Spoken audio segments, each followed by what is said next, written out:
Quando me passaram a mensagem, se eu poderia lhes trazer a palavra hoje à noite, me mandaram um resumo do que aconteceu durante o mês de abril.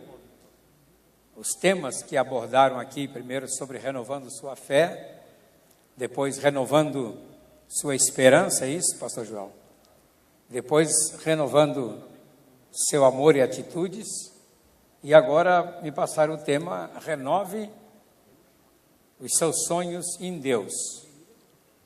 Eu confesso que eu achei um tema extremamente difícil, teologicamente quase um desafio falar deste tema, mas de alguma maneira eu vou abordá-lo. Falar sobre sonhando os sonhos de Deus, ou o tema que foi o tema que me deram, renove os seus sonhos em Deus, ele é um tema teologicamente muito difícil.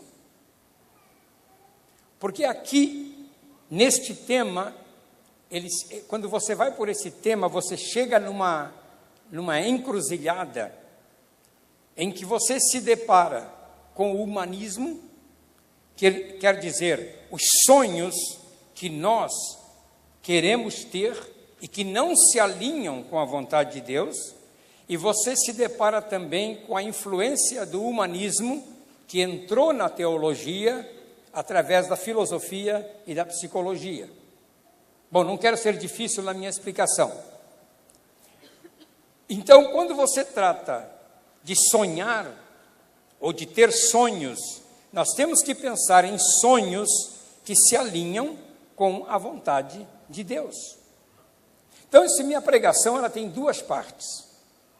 A primeira parte, nós vamos ver algumas famílias, alguns homens da Bíblia, que a Bíblia não diz que eles sonharam, a Bíblia só diz que Deus os pegou onde eles estavam e usou para levar adiante o seu propósito. Mas já no Novo Testamento, você encontra uma segunda parte, que é Paulo, que também não pensava em fazer aquilo, mas ele tinha um sonho. Paulo tinha um sonho, que era levar o judaísmo a toda parte do mundo, e Deus mudou o sonho de Paulo, levando-o a ser um apóstolo para as nações do mundo. O que eu vou abordar aqui, essencialmente, é que qualquer que seja o seu sonho do futuro, este sonho tem que estar alinhado com o projeto de Deus na história. E tem que estar alinhado com o projeto de Deus para a igreja. Hoje a igreja está sendo muito influenciada pelo teísmo aberto, ou pela teologia moderna, teologia liberal, que dispensa Deus e coloca o homem no centro, de tal maneira que os nossos cultos muitas vezes são mais antropocêntricos, isto é, vem de antros, o homem, quer dizer, o homem passa a ser o centro da reunião e não Deus. E os nossos cultos e a nossa vida tem que ser toda ela cristocêntrica.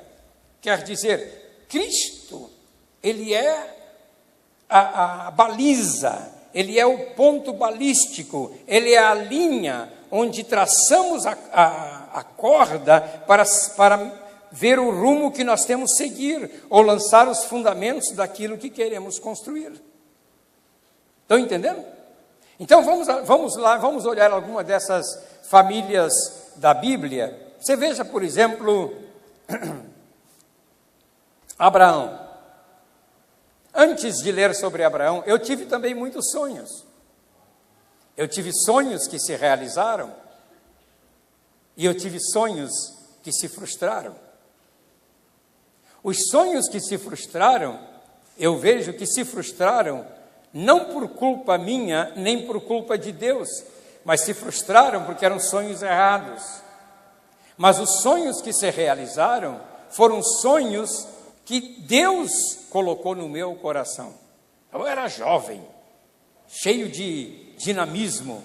Eu comecei o ministério muito cedo, com 17 anos de idade, já estava no seminário teológico, onde eu fiquei internado durante 2 anos, ali me preparando para o ministério, estudando teologia, e já entrei logo na obra de Deus, realizando a obra. Então sempre tinha meus sonhos, e um dos sonhos que eu cultivava desde jovem era ser escritor, e eu continuo sendo escritor, com 47 livros publicados, e no Brasil já ganhei 2 prêmios Areté, que é o prêmio que as editoras evangélicas todas dão, inclusive um livro meu que foi lançado aqui pela editora de Santa Bárbara do Oeste, o livro de ouro do Ministério de Louvor, que me deu um dos prêmios. Então, são sonhos que se realizaram, porque sonhos que se encaixavam entre o coração de Deus e o meu coração.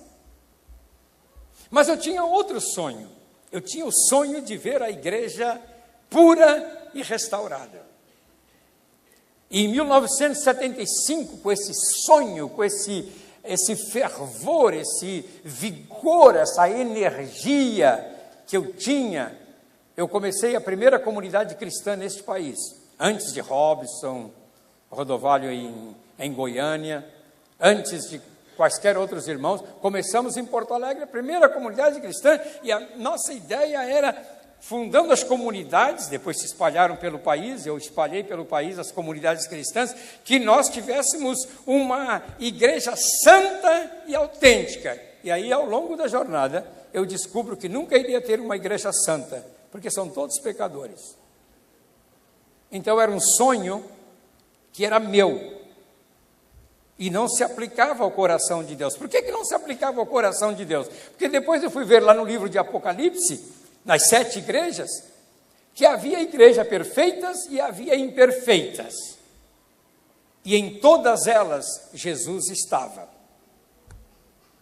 Porque ele diz que, na figura do candelabro, se não virei de ti, removerei de ti o teu candelabro. O candelabro ali é a figura de Jesus Cristo na igreja. E ele está lá em todas as igrejas, inclusive a de Laodiceia, a mais pecadora de todas. Então esse sonho não se encaixava. Ele não se encaixava. Porque esse sonho é o Senhor Jesus que realiza ter uma igreja pura, santa e imaculada. E eu fiz todo o esforço para ter isso e não consegui. Às vezes eu converso isso com a minha esposa e ela diz: eu sei dos teus sonhos. Sonhou tanto. Mas eu tive esses sonhos. Eu tinha um sonho de ir para os Estados Unidos, quando eu era jovem, era o meu maior sonho. Mas eu não tinha como ir para os Estados Unidos em plena época de intervenção militar, trabalhando entre carvoeiros, no meio de gente pobre no estado do Rio de Janeiro, onde eu estava, evangelizando, caminhando por cima de trilhos de trem, aquelas casas simples, onde tinha o carvoeiro, a mulher e os filhos, e só umas galinhas caipira no pátio e uns pés de bananeira no fundo, e aquela gente só comia feijão, arroz e banana, feijão, arroz e banana. E lá, do meio deles, Deus me tirou e realizou o milagre. Porque o sonho não era um sonho que eu tinha, e Deus apoiava aquele sonho. Deus apoiava aquele sonho. Nunca esqueço que eu estava num culto, numa igreja Assembleia de Deus, em Queimados, que era antes parte do município de Nova Iguaçu, e era uma congregação pequena, de umas 100 pessoas, daqueles cultos de antigamente, 50 anos atrás, ou 45 anos atrás, em que gente profetizava, e uma irmãzinha lá do meio do auditório, levantou, apontou para o púlpito, e começou a profetizar. No púlpito nós éramos uns 10 aqui, sabe, aquele mostruário de pastores assim, nós estávamos ali no mostruário, todos jovens, e apontou o dedo e disse: meu servo, mais breve do que você pensa, eu lhe levarei para um país estrangeiro, lhe prepararei para a minha obra. Todos eles disseram: glória a Deus, meus colegas disseram. Eu disse: comigo não pode, eu trabalho lá no meio dos carvoeiros. No entanto, 30 dias depois, exatamente 30 dias depois, eu estava aterrissando em São Francisco, na Califórnia, onde eu iria residir por 1 ano e meio. E lá aprendi o inglês, e aprendi o espanhol, e lá abriu-se um lastro ministerial muito grande. Então, era um sonho que estava encaixado com o sonho de Deus. Quer dizer, no final eu vou colocar alguns requisitos para isso. Você perceberá que os nossos sonhos, eles só são realizados se estiverem alinhados com o projeto de Deus aqui na terra. Então veja Abraão. Abraão, Deus aparece para ele. Algumas versões dizem que foi em Ur da Caldeia, outras versões dizem que foi lá em Padã Arã.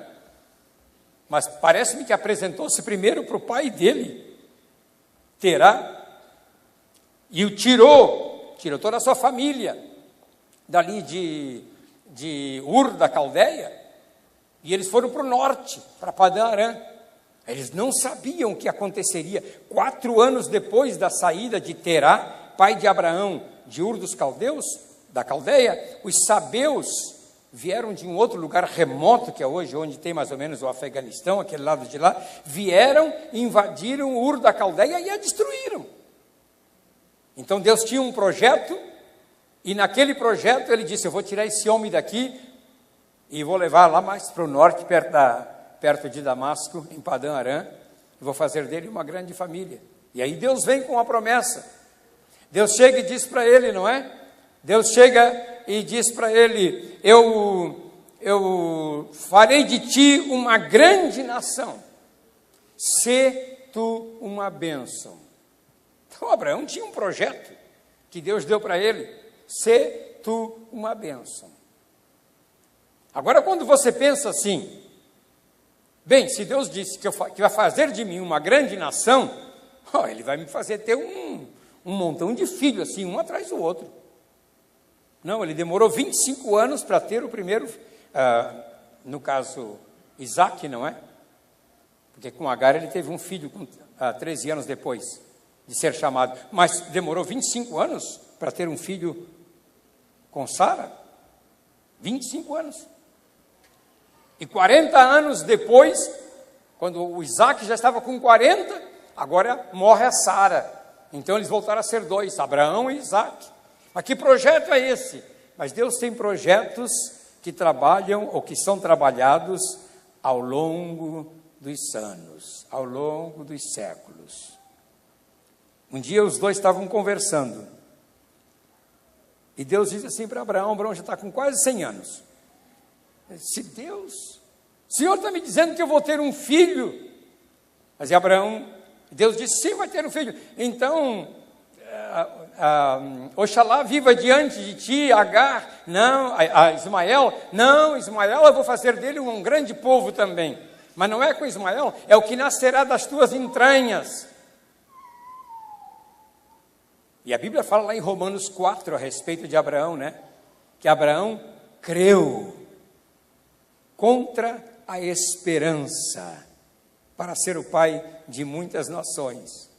Não é? E aí ele conversa com Deus e depois vem o Isaac. Algum tempo depois, Deus diz para ele, olha Abraão, a tua descendência será peregrina em terra estranha por 400 anos. Só depois de 400 anos é que virão para cá. Então está ali um homem que seria um projeto de Deus, pensando no projeto de Deus, mas Abraão soube esperar em Deus e entregou o assunto nas mãos de Deus. Porque nem sempre os sonhos de Deus são imediatos. Os sonhos de Deus, eles são consecutivos. Deus pode começar a sonhar, a querer fazer alguma coisa através da sua vida, que vai dar continuidade através da sua geração, ou através de outros irmãos da igreja, que vão se perpetuando. Porque Deus tem um projeto na terra, e esse projeto não foi terminado. O grande povo de Deus aqui na terra. Então Abraão, eu pergunto assim, Abraão sonhava os sonhos de Deus? Não. Abraão está simplesmente obedecendo. Simplesmente Abraão obedecia. Não vou falar sobre Abraão, senão teria que falar sobre Gálatas capítulo 4, capítulo 3, teria que falar sobre Romanos capítulo 4, teria que fazer um estudo sobre Abraão.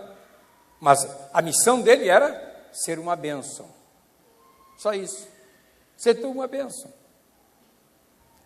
Já era a missão dele. Depois vem o neto dele, depois vem o Isaac. Não aconteceu muita coisa com Isaac. Mas Isaac gera 2 filhos, Esaú e Jacó. Depois começa a acontecer com Jacó. Jacó gera 12 filhos. E dentre um dos filhos, um é José. Este sim pode-se dizer que sonhou os sonhos de Deus. Porque Deus mostrou para ele o futuro sem ele perceber o que era. Quando ele disse para os seus irmãos: eu tive um sonho. Sonhei que havia 12 feixes de trigo em pé no campo, e o meu estava no meio, e o de vocês se inclinaram para o meu. Só que é isso? Você acha que nós vamos nos inclinar perante você? E José era o mais mimado. José era o preferido do papai. As melhores roupas de marca eram feitas para o José. Depois ele tem outro sonho que o pai o repreende. Sabe, eu sonhei que o sol, a lua e as estrelas se inclinavam perante mim. Né? Que sonho é esse, rapaz? E mais tarde, demorou 13 anos, até que teve todo um processo, amados. Ele é vendido para o Egito como um escravo sem nome. É vendido para o Egito, pelos seus próprios irmãos. E é aí que ele entende, quando os seus irmãos retornam lá, tem toda a história de José, que ocupa vários capítulos da Bíblia, que ele entende essa questão toda, e ele disse: para a conservação da vida, Deus me enviou para cá antes de vocês. Mas não foram sonhos que se cumpriram assim, tão facilmente. Olha o que diz o Salmo 105 a respeito de José. Diz o texto assim, Salmo 105, versículo 16 em diante. Fez vir fome sobre a terra e cortou os meios de se obter pão. Adiante deles, enviou um homem, José, vendido como escravo, cujos pés apertaram com grilhões e a quem puseram em ferros, até cumprir-se a profecia a respeito dele e tê-lo provado a palavra do Senhor. Quem estava no controle aqui da vida de José era o Senhor, mas José precisou ser preso, precisou ter grilhões nos seus pés, algemas nas suas mãos, precisou passar pelo sofrimento, e diz o texto aqui, até tê-lo provado a palavra do Senhor, quer dizer, até que a palavra que o Senhor dissera a respeito dele fosse provada. Então você quer sonhar os sonhos de Deus? Pode vir um pouco de tribulação, pode vir um pouco de luta, porque nem tudo é glória, nem tudo é língua estranha, nem tudo é aleluia, nem tudo é mar de rosas. Para José não foi, porque a vida dele, quando ele subia um pouquinho, caía de novo. Como disse um amigo meu, José só deu para trás, deu para trás, deu para trás na vida, até quando caiu sentado no trono. Era o trono de Faraó. E ali Deus o levantou como governador do Egito, se tornou o segundo homem mais forte depois de Faraó no Egito. E Deus usou esse homem para preservar o mundo da época de morrer de fome. Porque Deus fez através de José a provisão para que tivesse mantimentos durante 7 anos, para os 7 anos de fome que haveriam de vir. Que aí Deus manda também um sonho para Faraó. Então Deus sempre trabalha, como a gente diz hoje na era da informática, Deus sempre trabalha linkado. Você sabe quando você abre a internet, né? Aí tem um link. Você abre, ali tem um link. Você vai naquele link e tem uma informação mais a acrescentar. Aí você tem outro link, você vai em outra informação, até que você encontra a sua. Pois a Bíblia é toda ela links, que você abre uma página e Deus diz, clique aqui. Aí você clica, está lá uma outra história, e está tudo linkado, está tudo ajustado. E todas as nações daquela época iriam morrer, não fosse a provisão de Deus feita através de um homem chamado José. Mas primeiro ele teve os pés apertados em ferrolhos, ele teve que apanhar, ele sofreu, passou fome, mas diz o texto, até tê-lo provado a palavra do Senhor. Então, se você quer sonhar os sonhos que se encaixam nos sonhos de Deus, muitas vezes você vai sofrer perseguições, que as pessoas não vão entender os seus sonhos, as pessoas não vão entender como é que você sonha sobre isto. Você se lembra de Ana? O sonho de Ana era ter um filho. Eu pergunto, a mulher que sonha em ter um filho, em engravidar, em ter um filho, o sonho dela está alinhado com a vontade de Deus ou não está? A resposta é, está. Porque Deus fez a mulher exatamente para isso. Quer dizer, um dos aspectos que Deus fez a mulher é procriar, é ter filhos. E Ana não procriava. Ana não tinha filhos. Daqui um dia ela vai em desespero até o tabernáculo que está em Siló e derrama a sua alma diante de Deus. E chorava tanto que o sumo sacerdote Eli olhou para ela e disse, essa mulher é filha de Belial, essa mulher está embriagada, bebeu vinho demais. E ela disse, não, meu senhor, eu não bebi vinho. Na realidade, quem bebia era o sacerdote. Eu não bebi vinho, não. A minha alma está angustiada, porque eu estou pedindo um filho. E o sacerdote disse para ela, que Deus cumpra o desejo do teu coração, minha filha. Eu acho tão interessante aqui, Eduardo, que mesmo o sacerdote em pecado, a palavra que ele dava ainda era a palavra de Deus. Deus abençoe tua filha, minha filha, tu vais ter muitos filhos. E aí um dia ela aparece lá com um menino de uns 5, 6 anos de idade, depois de desmamado, e ela disse, meu Senhor, por esse menino orava eu. E agora vim trazê-lo para deixá-lo aqui no tabernáculo para servir. Ela coloca o seu filho num ninho de serpentes, porque o sacerdote era iníquo. Os seus 2 filhos eram iníquos. Ófine e Finéias. Eram iníquos. Não é? Abusavam sexualmente das mulheres, roubavam. Me faz lembrar de alguns governos eclesiásticos de algumas igrejas, de umas grandes denominações, né?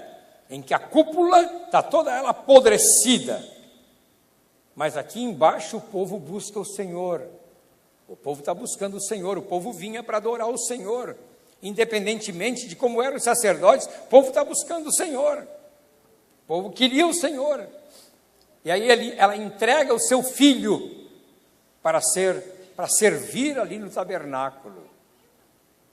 Meninozinho, fez uma pequena estola sacerdotal para ele, uma pequena camisola toda colorida, para ele ficar ali servindo. Pobre criança, vendo tudo aquilo. Mas tem um detalhe, gosto muito de uma frase que eu ouvi de um pregador um dia. Ana queria muito ter um filho, e Deus queria muito um profeta. Ana queria muito ter um filho, e Deus queria muito ter um profeta. E os sonhos dos dois se encaixaram. Agora Ana tinha um filho, não somente aquele, mas ganhou mais 5, depois disso. E agora Deus tinha um profeta. E o menino se ergueu, e como profeta, governou Israel por 40 anos, faz a transição entre a teocracia, unge a Saul, depois unge a Davi, instrui a Davi naquele negócio de cânticos 24 horas, tudo é a coisa dele, de Samuel. Ele começa as escolas de profetas, preparando profetas para o Senhor em todo Israel, a ponto que 350 anos depois, lá nos dias de Elias e Eliseu, ainda se vê as escolas de profetas, tudo iniciadas lá por um homem que uma mulher sonhou ter. E Deus disse, eu quero para mim, eu preciso tanto de um profeta. Então, muitas vezes, você consagra seu filho, a sua filha a Deus, e aí Deus diz, eu quero para mim. E você não entende, papai, nem mamãe, você não entende. Quando ele resolve ser obreiro, quando ele resolve largar o seu emprego, quando ele resolve largar tudo que ele tem de riqueza e ir para a Amazônia, ou ir para a Índia, ou ir para qualquer lugar, os pais dizem, tu é louco, meu filho. Só que os pais se esquecem que um dia disseram, Senhor, eu consagro a ti o meu filhinho, ele é teu. E Deus pega e depois você não entende. Como a gente é, né? Mas os sonhos de Deus é que são mais importantes que os nossos sonhos. Você vê Davi estava tranquilo. Davi, alguns historiadores dizem que era um filho bastardo, porque Jessé já era velho. Como filho bastardo, ele não era bem quisto pelos seus irmãos, parece que ele era filho de uma outra mulher. Assim dizem os historiadores. Que na hora que Deus diz para Samuel, vai na casa de Jessé, porque eu me provi de um rei entre os seus filhos. E ele avisa Jessé, vou jantar na tua casa, prepara uma festa, porque um dos teus filhos será rei de Israel para substituir a Saul. E por que não convidaram Davi? Davi ficou lá no campo, desprezado pelos seus irmãos. Sempre desprezado. Quando os seus irmãos estavam na guerra, que ele foi levar pão e queijo, no capítulo 17 do livro de 1 Samuel, os irmãos também tratam ele mal. O que você já quer aqui? Eu conheço as tuas más intenções. Sempre falando mal de Davi. E, no entanto, lá no Salmo 84, você vê Deus dizendo, né? Encontrei Davi, meu servo, com meu santo óleo ungi. Você acha que Davi algum dia sonhava, com 15 anos, 16 anos, enquanto cuidava das ovelhas, sonhava em ser rei de Israel? Ele sonhava uma coisa, servir a Deus. Ele só está servindo a Deus. Ele só está servindo a Deus. Ele não está sonhando em ser rei. É aqui nessa encruzilhada que os nossos pensamentos divergem do pensamento de Deus. É aqui que nós nos deparamos com o caminho que Deus traçou e o caminho que a filosofia humanista e positivista diz que nós temos que fazer. Então nós ouvimos pregações assim, você é muito importante, porque Deus quer fazer isso, Deus quer... Tudo bem, só que Deus nada fará se o que você escolher não estiver alinhado com a vontade de Deus. A mulher diz assim, a moça, o meu sonho é ser uma conferencista internacional, ou seja lá, vou trabalhar numa empresa internacional, viajar pelo mundo inteiro. Aí você pergunta, você vai casar? Pergunta para ela. Ela diz assim, vou me casar, mas você não pode casar. Você vai viver longe do marido. Como é que você vai ter filhos? Se você vai viver 24 horas no ar? Então seu sonho não se encaixa com o projeto de Deus. O projeto de Deus vai ter que se encaixar na sua vida de mãe.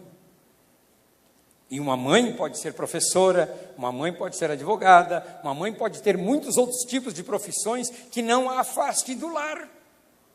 Porque ela tem que cuidar dos seus filhos. Deus deu uma missão para a mulher que é cuidar dos seus filhos. Deus não projetou as creches lá no passado. Deus projetou só o lar. A creche não é projeto de Deus. A creche é projeto que nós tivemos que usar por causa das nossas necessidades, de conseguir mais recursos, de sustentar a família, tem que ter um lugar para deixar a criança, porque a mamãe precisa trabalhar para ajudar na renda do papai. Isso aí é coisa transitória na vida, mas esse não é o projeto de Deus. Esse não é o projeto. Um homem que quer ter um projeto de Deus, o projeto de Deus para o homem também é casar, ter filhos e cuidar dessa família e fazer que essa família cresça para Deus. Agora, se ele tem uma profissão que o mantém longe do lar, 40 dias, 30 dias por mês, e só volta, fica 3 dias, depois viaja mais 30 dias, que filhos são esses? Como uma vez um grande evangelista internacional, Wanda e eu conhecemos, pregou no púlpito da nossa igreja dizendo: quando eu chego em casa, os meus filhos perguntam: mãe, quem é aquele titio? Que era o pai deles, que vivia pelo mundo evangelizando com seu aviãozinho particular e vinha em casa a cada 3 meses. E os filhos nem o conheciam. Eu pergunto, mesmo ele sendo um pregador do evangelho e anunciando o evangelho por toda parte, o sonho dele se encaixou com o sonho de Deus? Não, houve uma corruptela no caminho. Alguma coisa está errada. Por isso que alguns homens, como John Stott, entenderam isso muito bem e escolheram o celibatário. Não casaram a vida inteira. Homens que não casaram, que disseram: vou consagrar minha vida para Deus, para poder viajar, para poder sair, para poder me dedicar, não tenho mulher nem filhos para me preocupar. Paulo fez isso, Paulo se tornou um celibatário. Não sabiam se Paulo era casado ou não. Alguns dizem que teria sido, ou que era divorciado, nós não sabemos.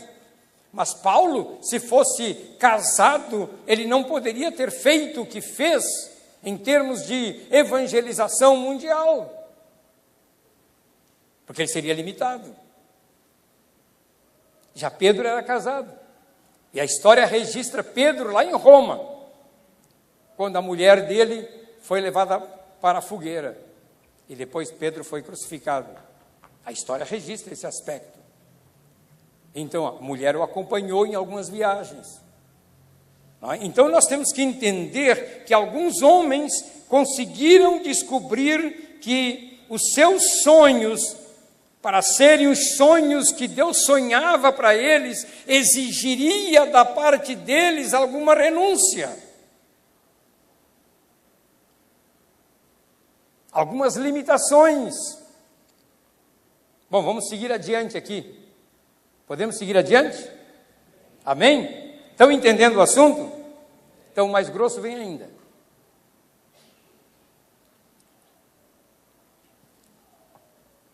Você pega um homem como Jeremias, por exemplo. O que tem que ver o Jeremias? Quando Deus fala para Jeremias, Jeremias devia ter uns 16 anos, era filho de sacerdote, e Deus diz assim: Jeremias, agora tu vai ser meu profeta.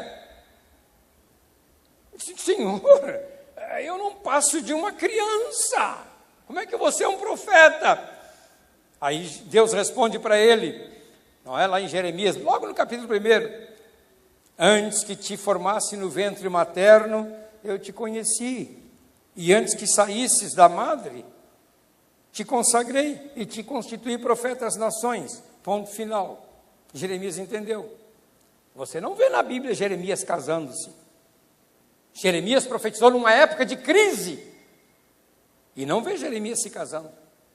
Mas vê Ezequiel, que é contemporâneo de Jeremias, sendo levado para o cativeiro da Babilônia, e lá registra a morte da mulher de Ezequiel. Então, Ezequiel na Babilônia era casado. Então, aqui que está a questão nossa. É entender claramente o projeto de Deus e o sonho de Deus para a minha vida. Porque muitos de nós sonhamos os que os outros sonham. Eu quero ser como um Billy Graham, dizia a minha geração, né? Minha geração dizia assim: eu quero ser um evangelista como o Billy Graham. E imitavam o Billy Graham nos gestos, na maneira de pregar e tudo. Só que Billy Graham foi um homem na história.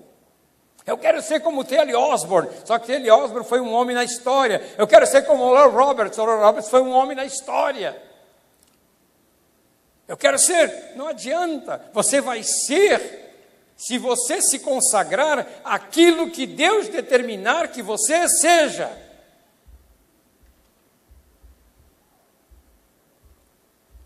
Agora veja bem, isso não estou dizendo que você não pode sonhar, mas sonhar dentro deste ângulo, porque os sonhos que eu tive na juventude, o sonho de ir para os Estados Unidos, por exemplo, não é? Uma vez eu fiz uma forcinha e não deu para ir. Eu ia para uma escola bíblica em Long Island, na costa de Massachusetts. Não deu para eu ir me preparar lá. De repente Deus me leva para São Francisco, na Califórnia. Tá? Agora, eu tinha um sonho de escrever um livro, mas isso aí é uma coisa que Deus deu para mim. As pessoas dizem, mas você estudou letras? Não estudei letras. Você aprendeu a escrever? Não aprendi a escrever. Quer dizer, aprendi sozinho. Não é? Mas eu digo uma coisa para você. Tem uma torneirinha. Se o pai abre a torneirinha, eu escrevo. Se o pai não abre a torneirinha, não vem nada. Não vem nada, não vem inspiração nenhuma. Eu posso, se o pai abre a torneirinha, eu me sento ao computador e em 2 semanas escrevo um livro. Mas se o pai não abrir a torneirinha, eu fico com o livro lá 2 anos, 3 anos. E não deslancha nunca aquele livro. Ele fecha a torneirinha. Porque Deus teve um projeto com a minha vida, e eu entrei nesse projeto, mas nunca quis ser escritor famoso. As pessoas perguntam assim, mas você é escritor, você não, a gente pode chegar perto de você, abraçar, tal. Ué, o que tem? Não tem problema nenhum. Não tem problema nenhum. Pode chegar e abraçar, não tem problema nenhum. Porque eu não vou me gloriar disso. Eu não posso me gloriar em outra coisa senão na cruz de Cristo, como diz Paulo. Não é? Porque essa questão de ser ou não escritor, isso é uma coisa secundária. Eu quero fazer a vontade de Deus. Então, concluindo essa primeira parte aqui, e a hora passou. Tá? Cada pessoa recebe de Deus uma missão aqui na terra. Agora eu vou lhes contar a história de Martin Luther King. Martin Luther King era um jovem pastor batista, avô dele foi pastor batista, o pai foi pastor batista, e Martin Luther King, também como pastor batista, um negro, vivendo no meio daquela segregação racial que havia nos Estados Unidos. Em 1953, uma mulher negra chamada Rosa Parks, quando entrou um branco no ônibus, os negros tinham que se levantar e dar lugar para o branco, e ela se recusou a levantar. Ela disse, eu tenho também direitos, e foi levada para a cadeia. E Martin Luther King se levantou. Disse, não pode, brancos e negros têm direitos nesse país, e criou a chamada teologia negra, quando começou a descobrir pelas Escrituras que Deus não é preconceituoso com raça alguma. Você sabia que Deus não tem preconceito com raça alguma?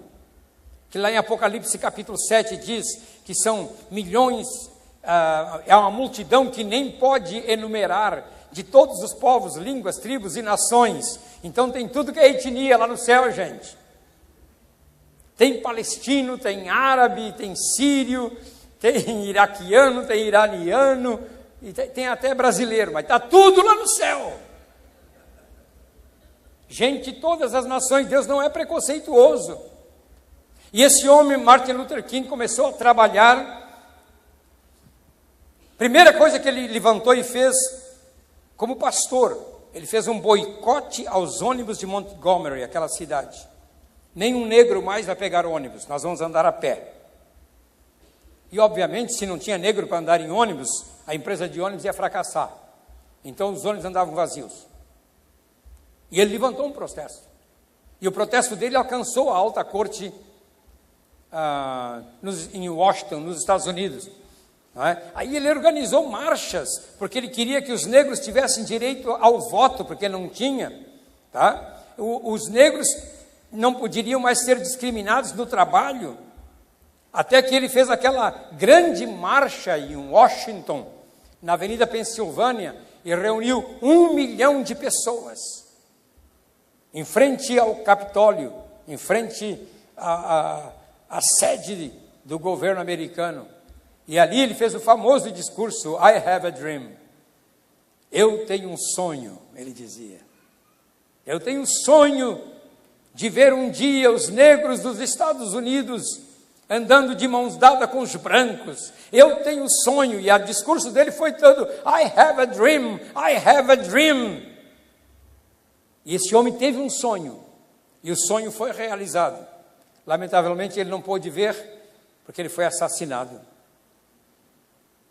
Ele foi assassinado antes de ver tudo isso realizado. Mas ele tinha um sonho. E o sonho dele se encaixava com o projeto de Deus para a humanidade, que quer que todos nós sejamos um, que não haja distinção de raça, que não haja distinção de cor, que não haja distinção de etnia. Quer dizer, não pode haver... Como é que era o nome daquele escritor que escreveu o livro, Wanda? Ele dá o testemunho dele da igreja, que ele era... que você gosta tanto daquele autor.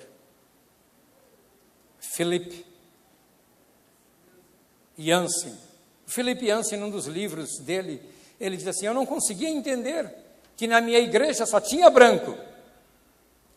Negro não entrava. Mas nós tirávamos ofertas e mandávamos missionários brancos para trabalhar na África entre os negros. Eu não entendia isso. Eles não eram aceitos na igreja, mas os missionários brancos iam lá para evangelizá-los. E às vezes a igreja viveu essas incongruências na vida, essa anomalia na fé. Eu digo anomalia. Porque como é coisa maravilhosa quando todas as raças se reúnem num só lugar para louvar o Senhor. É melhor você ir se acostumando, porque lá no céu você vai dar de cara com cada gente diferente e vão estar todos glorificando a Deus. Todos lavados e regenerados pelo sangue de nosso Senhor Jesus Cristo. Então, as pessoas têm sonho. O Lula, por exemplo, tinha um sonho: fazer da América do Sul um continente comunista. Ele mesmo diz, era o sonho. Então, eles tinham que capitalizar recursos para ter esse sonho. Felizmente, havia outra parte da liderança brasileira que também tinha um sonho de ter um país capitalista, onde todos pudessem trabalhar e ganhar dinheiro. E aí deu no que deu até agora, ainda não resolveu o assunto. Ainda não resolveu esse assunto.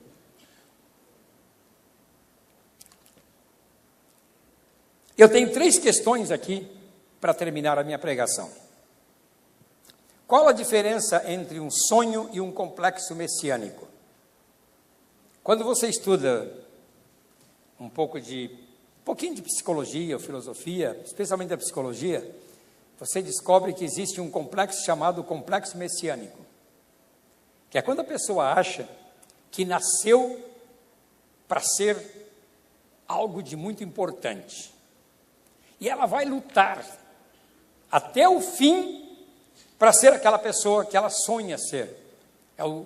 Chama-se complexo messiânico. Eu nasci para ser um Messias, para resolver tal situação no meu país.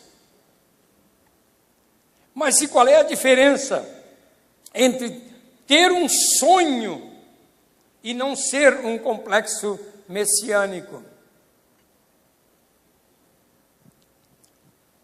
Então, volto a dizer aqui, nossos sonhos têm que estar alinhados com a vontade de Deus.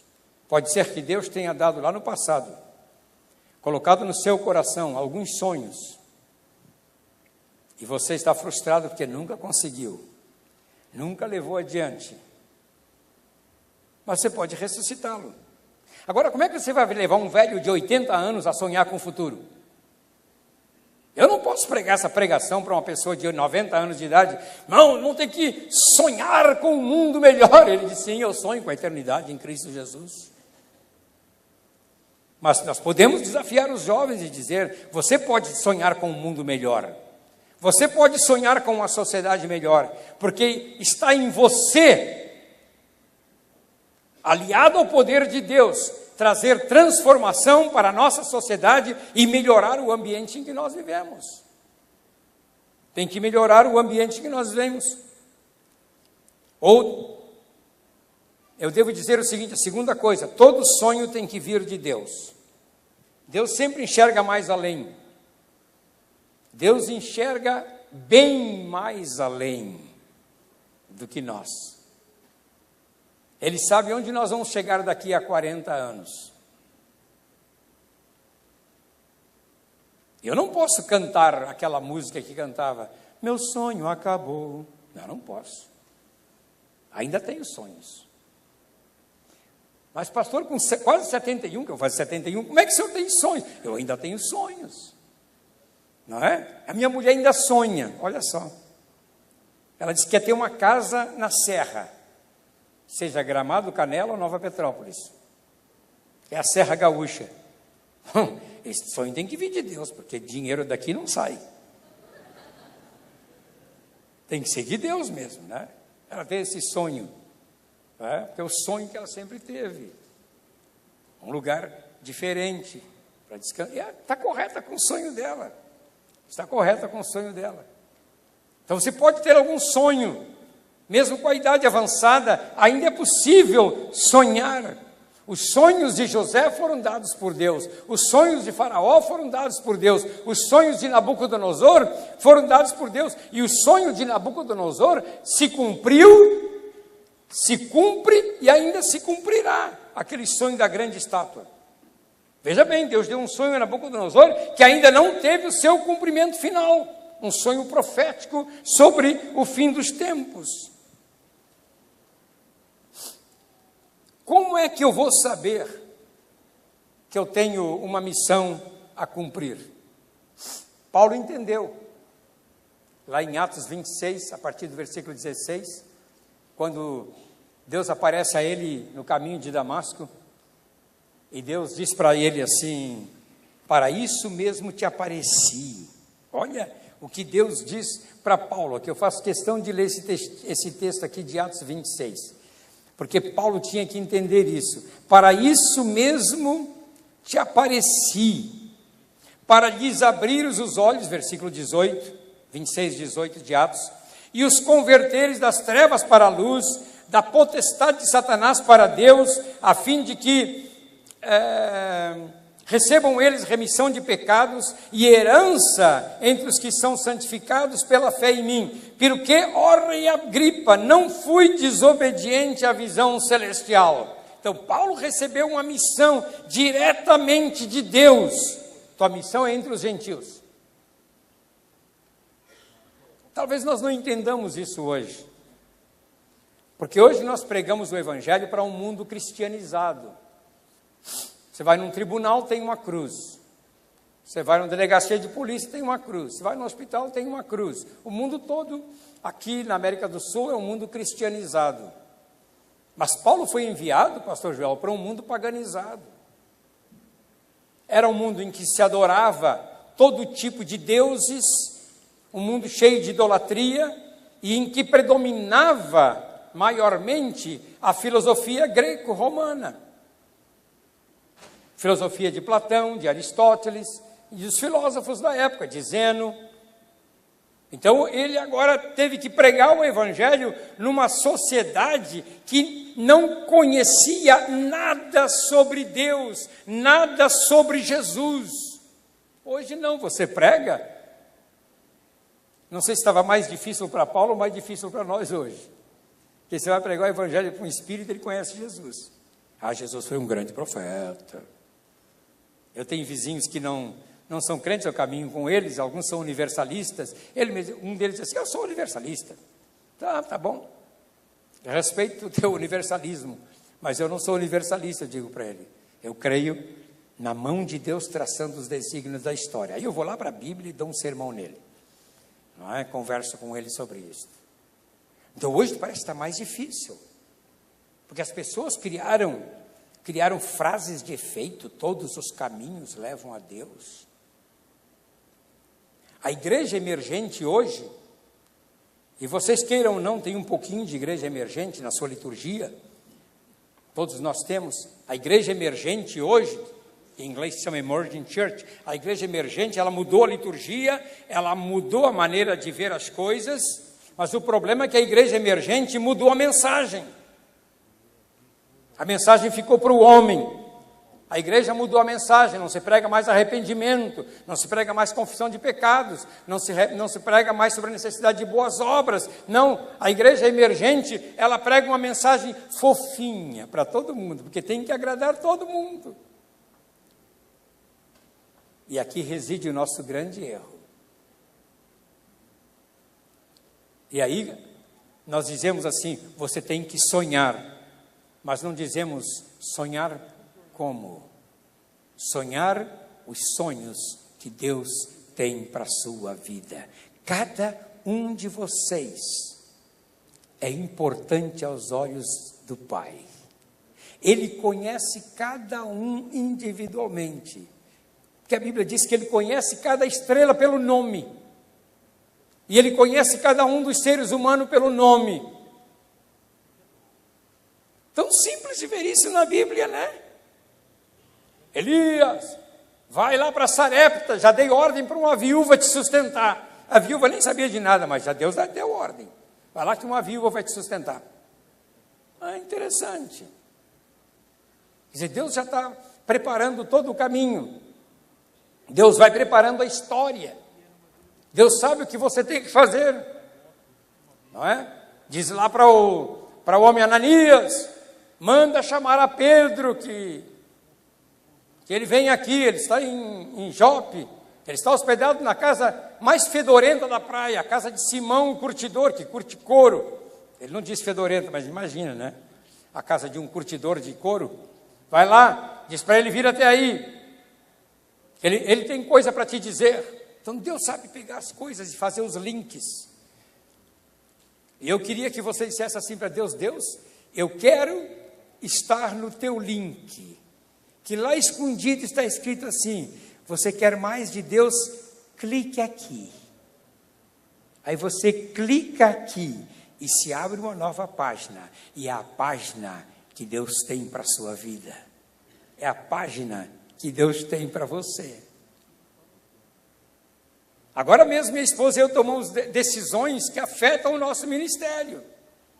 Decisões importantes para a nossa vida, para o ministério. Mas pastor, com 70 anos, o senhor ainda tem planos? Tenho planos, porque os planos não são meus, os planos são de Deus. E eu quero, enquanto viver, realizar o projeto de Deus aqui na terra. Estes são seus sonhos. Então, o que eu quero dizer para você é que Deus sonha com que cada um de vocês cumpra com o propósito dele aqui na terra. E esse propósito está bem patente aqui nas Escrituras. Concluindo, como posso saber que existe uma missão para eu cumprir? São 3 coisas. Primeiro, pela consagração a Deus. Eu volto a repetir, concluindo, todo sonho tem que estar alinhado com a vontade de Deus para a terra e para a minha vida. Segundo, pelo conhecimento das Escrituras. Você sonha, mas não conhece as Escrituras. Não sabe o que a Escritura diz a respeito de determinados assuntos. Tem que conhecer a Bíblia. E terceiro, por alguma inspiração ou palavra de Deus dada por meio de uma profecia ou por meio de um conselho. Que às vezes Deus fala através de uma profecia, através do conselho de um irmão mais velho. Deus traz aquela palavra que você precisava ouvir. Eu sempre fui muito profético na minha vida. Então, alguns irmãos se lembram assim, que quando eu os casei, eu às vezes... hoje as liturgias dos casamentos não me permitem fazer mais isso. Não é? Porque aquele pessoal que coordena os casamentos ali, eles limitam tudo para a gente, né? Até o que a gente vai dizer está escrito. Mas, sempre que eu fiz casamento, eu profetizei sobre o noivo e a noiva. E alguns já fazem 30 anos, e chegam para mim e dizem: pastor João, tudo que o irmão profetizou no meu casamento aconteceu. Porque eu estava profetizando qual era o projeto de Deus para a vida daquele casal. Você ainda tem algum sonho no seu coração? Ah, pastor, eu tenho um sonho que é ter meu marido. As meninas aí, né? Ter um caso. Minha mulher sonhava assim também. Pergunta para ela. Pergunta como é que era o marido dos sonhos dela. Ela sonhava com um homem alto, loiro, de olhos azuis. E Deus mandou para ela um baixinho, que depois ficou careca. Mas era o que Deus tinha para ela. Era o melhor de Deus para ela. Então, muitas vezes, nem sempre o seu sonho é aquilo que Deus quer para você. Deus sabe o que é melhor para você. Então, você pode orar e dizer assim: Senhor, eu sei que o Senhor tem sonhos para a minha vida, e eu me submeto à tua expressa vontade. Eu me submeto em realizar aquilo que o Senhor tem para mim. Em ti vou esperar todos os dias da minha vida. Vamos ficar em pé. Aleluia!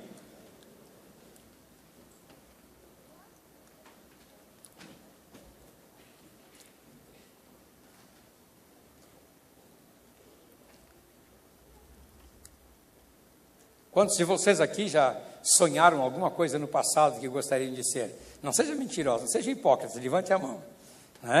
Todos nós já sonhamos com alguma coisa. Ainda é tempo de cumprir. Ainda é tempo de realizar. Basta você se consagrar totalmente a Deus. Ler a Escritura e buscar de Deus. E os sonhos de Deus se realizarão na sua vida. Amém, amados? Pai, essa noite